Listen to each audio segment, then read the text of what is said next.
बहुत पहले समय की बात है। एक गरीब व्यक्ति अपनी गरीबी से बहुत परेशान था। गरीबी की वजह से उसे परिवार का पालन पोषण करने में कठिनता हो रही थी। अपनी बीवी और 2 बच्चों के पोषण के बोझ में उसने अपने घर को त्यागने का निर्णय लिया। एक रात उसने अपनी परिवार का त्याग करने का सोचा। वह बस चला ही जा रहा था। जब वह एक नदी के पास पहुंचा, उसने देखा कि गौतम बुद्ध अपने शिष्यों के साथ डेरा डाले बैठे हैं। उसने सोचा कि वे सन्यासी बन जाएगा और वह गौतम बुद्ध के प्रवचन सुनेगा।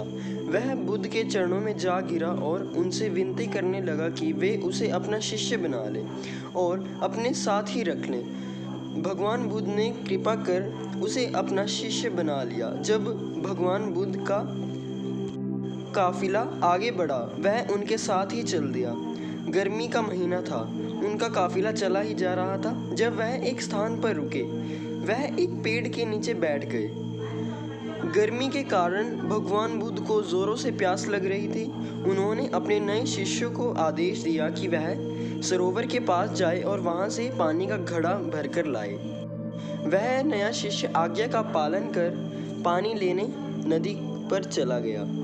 उसने देखा कि कुछ जंगली जानवर सरोवर में उधम मचा रहे हैं। जब वह सरोवर पर पहुंचा, तब सारे जानवर उससे डरकर भाग गए। उसने देखा कि पानी गंदा हो गया है। सारा कीचड़ और पत्ते बाहर बिखर गए हैं। वह पानी लिए बिना ही वापस आ गया और उसने भगवान बुद्ध से बोला कि भगवान, उसमें तो बहुत गंदा पानी था, उसे तो पिया ही नहीं जा सकता। उसकी बात सुनकर भगवान बुद्ध ने कुछ देर तक नहीं बोला। फिर उससे कहा कि जाओ, फिर उसी सरोवर से पानी भरकर लाओ। बुद्ध की बात सुनकर वह फिर से पानी लेने गया। वह सोचता रहा कि बुद्ध इतना गंदा पानी कैसे पिएंगे। वह सरोवर की ओर जाता है और देखता है कि नदी का सारा पानी स्वच्छ और निर्मल हो गया है। वह पानी लेकर बुद्ध के पास आता है और प्रश्न करता है कि भगवान, थोड़ी ही देर में सरोवर का पानी इतना साफ कैसे हो गया। बुद्ध ने कहा कि जब जानवर उसमें उधम मचा रहे थे, तब उसका सारा कीचड़ उभर आया था, परंतु कुछ देर में ही उसका पानी साफ हो गया। इसी प्रकार हमारे मन में भी स्थिति होती है।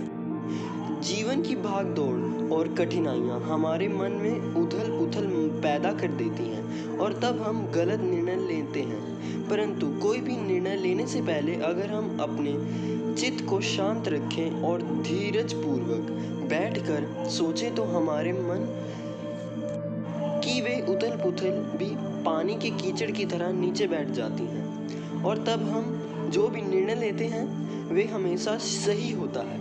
इसलिए बुरे समय में इंसान को कभी भी धीरज नहीं खोना चाहिए।